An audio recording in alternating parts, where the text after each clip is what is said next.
Hello mga Lods and Sis! Ngayon, ituturo ko sa inyo kung paano panatilihing healthy ang inyong Facebook page at kung paano maabot ang monetization requirements. At gusto ko talagang tulungan din kayo ma-invite ni Daddy M sa content monetization. Tandaan lang po, hindi sa tagal ng page nakabase ang monetization invite. Kahit bago pa lang ang page mo, basta consistent ka sa pag-post ng original content, engaging sa followers at sumusunod sa Facebook standards, pwede ka nang ma-eligible. Alright, first step, ayusin ang page setup. Make sure Lods and Sis, kumplituhin ang profile details ninyo, cover photo, bio, at category ng page or account ninyo. Like consistent branding kung about sa adventure, go. Kung funny reels or daily life or mixed vlog, go. Basta consistent po para magmukhang professional at legit.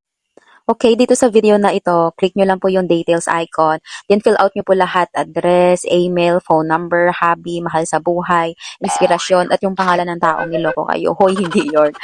Tapos kung gusto mo i-public or private yung details mo, pwede naman. Pero I suggest, i-public mo sis. Creator ka na, manifest mo na, charis. Alright, step number 2. Mag-post ng regular, valuable, at original content. Gumamit ng photos, videos, reels, at stories para mas engaging. Tandaan, originality at consistency ang magdadala ng growth. Yung nakikita nyo sa videos ko, credit ko rin yan sa rightful owner. Pero mas okay talaga pag original kasi ibuboss yan ni Daddy M. Okay naman yung mga trending pero make sure hindi siya against the standard ni Daddy M. Oh, sana all may standard ha. Step 3.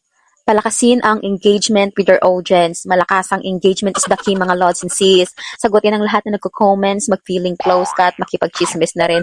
Alam nyo, natutunan ko lahat to. Kahit magkadapudpud ang daliri ko, go pa rin to. And of course, magpasalamat sa loyal supporters at mag-shoutout sa mga active followers. Tandaan mga Lods and Sis, ang healthy page or account ay hindi lang tungkol sa content, kundi sa community rin. Step number 4, audience metrics for content monetization. Kailangan mo ng at least 10,000 followers, 600 minutes viewed sa videos within 60 days, at minimum 5 video uploads na at least 3 minutes bawat isa. Yung sa akin, 150,000 views lang yung need ko i-comply for 28 days. At yung video ko is 1 minute lang talaga. Yung iba, 60 seconds na lang. Ginawa ko talaga is binuhay ko yung namamatay kong mga videos. Shinare ko ulit at doon nag-click nga. Tips na naman ha. Mga Lods and Sis, isa sa pinakamahalagang hakbang para ma-monetize ang page mo ay ang pagsunod sa Facebook standards.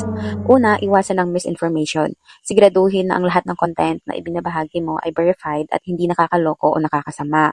Pangalawa, respetuhin ang community rules. Walang hate speech, walang offensive content, at walang misleading ads. Tandaan, ang healthy page ay safe space para sa lahat ng followers. Pangatlo, panatilihin ang positivity at credibility. Tandaan, ang bawat post mo ay dapat magbigay inspirasyon, magturo o magpasaya, or kahit mag-share lang na kung ano. Kapag sinunod mo ang Facebook standards, hindi lang monetization